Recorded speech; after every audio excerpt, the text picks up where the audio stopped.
Thank you. Do I give you a seat right now? Oh, I think I got that. I've got to mix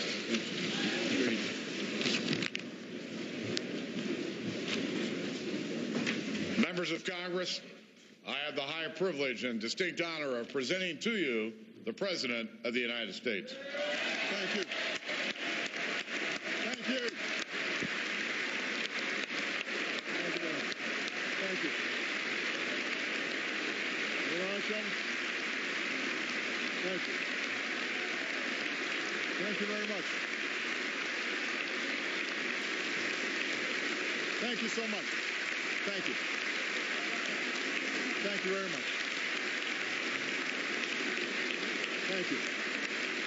Please, everybody else. Mr. Speaker, Mr. Vice President, members of Congress, fellow Americans.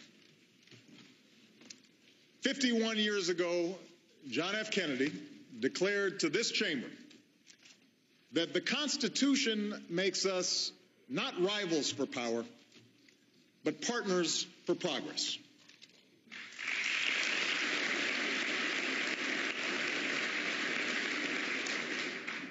It is my task, he said, to report the State of the Union. To improve it is the task of us all. Tonight, thanks to the grit and determination of the American people, there is much progress to report. After a decade of grinding war, our brave men and women in uniform are coming home.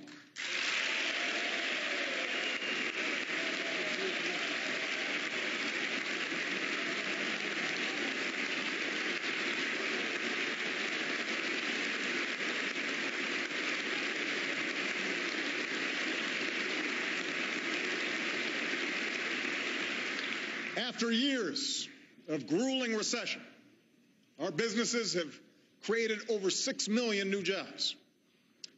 We buy more American cars than we have in 5 years, and less foreign oil than we have in 20.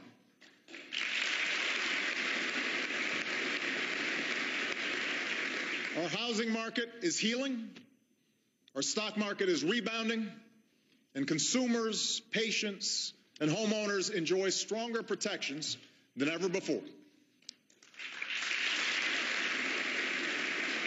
So, together, we have cleared away the rubble of crisis. And we can say with renewed confidence that the state of our union is stronger.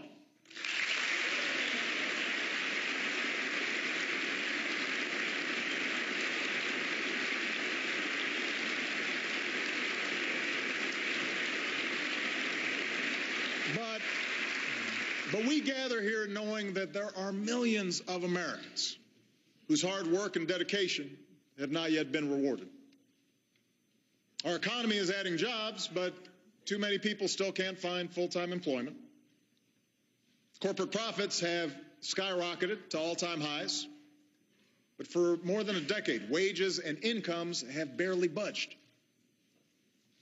It is our generation's task, then, to reignite the true engine of America's economic growth, a rising, thriving middle class.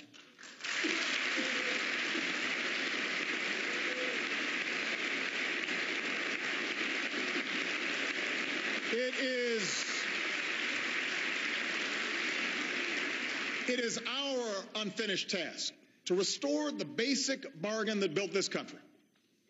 The idea that if you work hard and meet your responsibilities, you can get ahead, no matter where you come from, no matter what you look like or who you love. It is our unfinished task to make sure that this government works on behalf of the many and not just the few, that it encourages free enterprise, rewards individual initiative, and opens the doors of opportunity to every child across this great nation.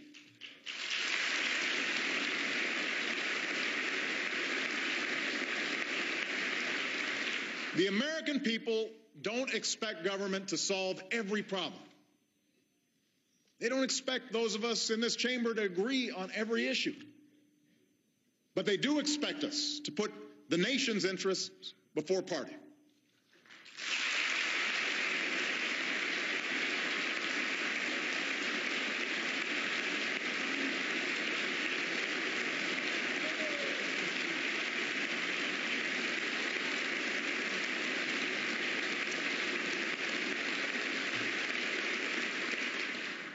They do expect us to forge reasonable compromise where we can. For they know that America moves forward only when we do so together, and that the responsibility of improving this union remains the task of us all. Now, our work must begin by making some basic decisions about our budget, decisions that will have a huge impact on the strength of our recovery. Over the last few years, both parties have worked together to reduce the deficit by more than $2.5 trillion, mostly through spending cuts, but also by raising tax rates on the wealthiest 1% of Americans. As a result, we are more than halfway towards the goal of $4 trillion in deficit reduction that economists say we need to stabilize our finances. Now we need to finish the job. And the question is, how? In 2011, Congress passed a law saying that if both parties couldn't agree on a plan to reach our deficit goal, about $1 trillion worth of budget cuts would automatically go into effect this year. These sudden, harsh, arbitrary cuts would jeopardize our military readiness. They devastate priorities like education and energy and medical research. They would certainly slow our recovery and cost us hundreds of thousands of jobs. And that's why Democrats, Republicans, business leaders, and economists have already said that these cuts, known here in Washington as the sequester, are a really bad idea. Now, some in Congress have proposed preventing only the defense cuts by making even bigger cuts to things like education and job training, Medicare, and Social Security benefits. That idea is even worse.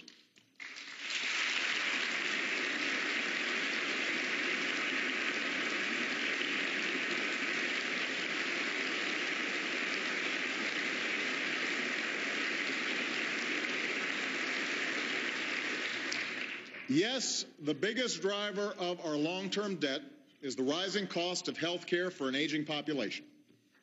And those of us who care deeply about programs like Medicare must embrace the need for modest reforms. Otherwise, our retirement programs will crowd out the investments we need for our children and jeopardize the promise of a secure retirement for future generations. But we can't ask senior citizens and working families to shoulder the entire burden of deficit reduction while asking nothing more from the wealthiest and the most powerful.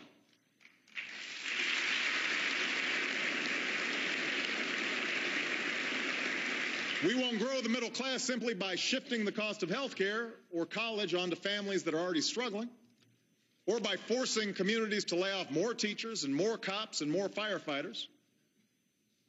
Most Americans, Democrats, Republicans, and independents, understand that we can't just cut our way to prosperity.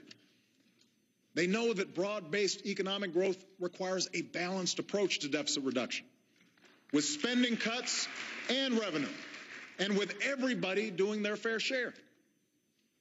And that's the approach I offer tonight.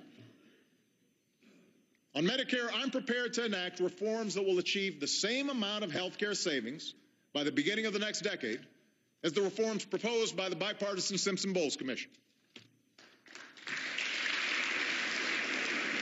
Already, the Affordable Care Act is helping to slow the growth of health care costs.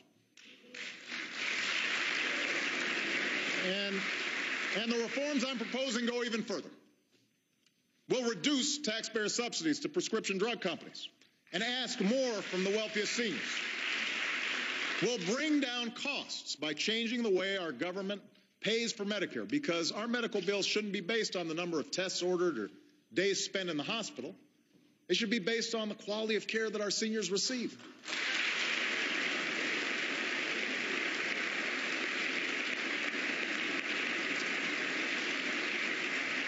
And I am open to additional reforms from both parties, so long as they don't violate the guarantee of a secure retirement. Our government shouldn't make promises we cannot keep, but we must keep the promises we've already made.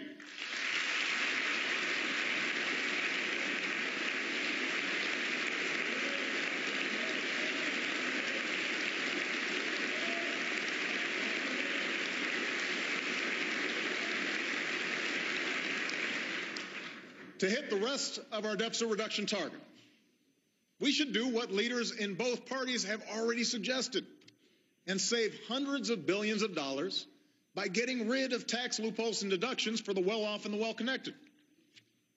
After all, why would we choose to make deeper cuts to education and Medicare just to protect special interest tax breaks? How is that fair? Why is it that deficit reduction is a big emergency, justifying making cuts in Social Security benefits but not closing some loopholes? How does that promote growth? Now is our best chance for bipartisan, comprehensive tax reform that encourages job creation and helps bring down the deficit.